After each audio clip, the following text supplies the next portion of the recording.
Hello po. Si Ate Milda. Masasarap po po namin dito. Okay. Punta lang kayo. You know, yes guys, pupunta nga pala kami sa laging dinadayo ng mga Pilipino, ang Kabayan Kadatsu Philippine Store.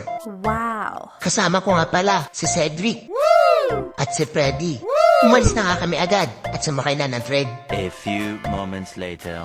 Yes guys, nandito na nga pala kami sa Kandatsu Station. Kasunod lang ng Katutura Station. Eh you know, abot na nga namin ang Kabayan Kandatsu. Katapat lang talaga niya ang Kandatsu Station.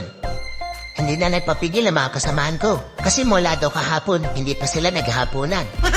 Ito ang eat all you can nila na Wow. Filipino foods. Or sa Japan ay tabihoday kung tawagin. Iba't ibang putahe guys ang makikita mo dito. May dinuguan, kare-kare, binagoongan, at iba pa. Meron din pala silang Philippine products na tinitinda rito. Kagutom? Tara guys, kain tayo. Yung isa dyan, hinay-hinay lang sa pagkain. Baka biglang mahilo.